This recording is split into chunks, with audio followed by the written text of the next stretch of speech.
New dog won't stop waking her, look what mom finds on camera. The family sat in a close, shaking huddle, all of them crying and praying the ordeal would be over soon. Things had happened so fast. Now they were stuck there until someone gave the all clear. But as she pulled her children closer, she suddenly realized one of them was missing. Amelia cuddled her new 10-year-old dachshund, Poco, in her arms as they watched the news. Not many people would adopt one so old, but it just felt right. It was important for them to make his last years comfortable. Soon, she would discover just how important he would be to her family. She loved nighttime. It was the only time her southern Belfast house was quiet. The kids were asleep and Poco was snoring slightly.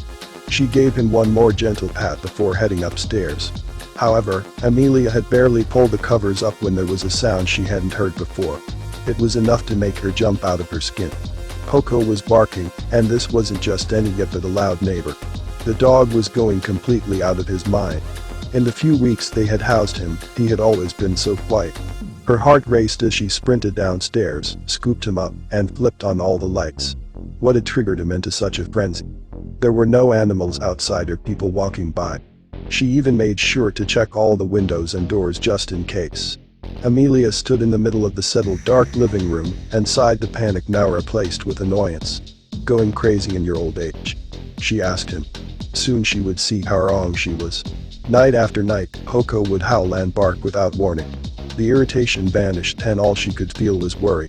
Please don't let it be rats. Their neighbors had vermin problems a few months ago. But there wasn't enough money to pay an inspector. Suddenly a light bulb switched on. She had an idea to find out the truth. The next night, she set up a camera, gave Poco a hug, and then went up to her bedroom. As the minutes ticked by, and the scheduled chaos started again, it took all her strength not to run down and see what was happening. It would have to wait until morning.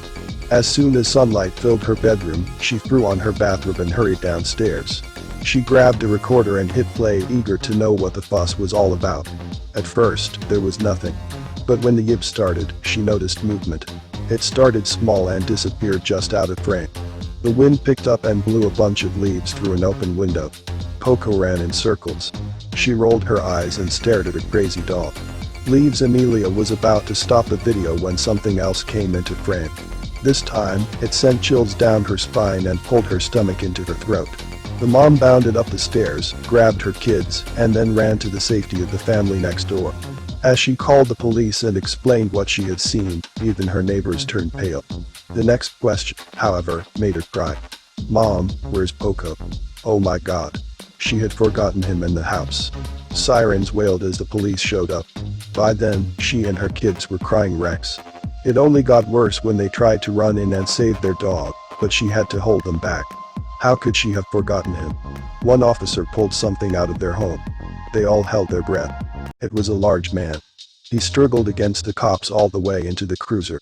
He was massive and angry. The next cop appeared, and this time he carried good news.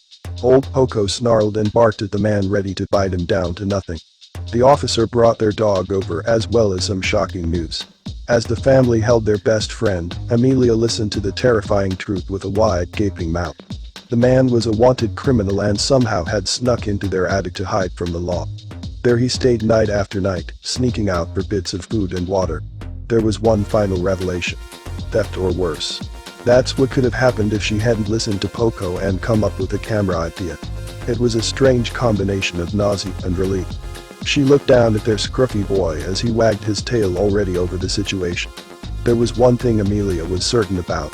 Poco wasn't just any old pooch looking for a loving family to spend his last years with. When they stood in that shelter, something had nagged at them that he was the one to take home. Now, Amelia understood why. He didn't just bring joy into their lives. He had, quite literally, saved theirs.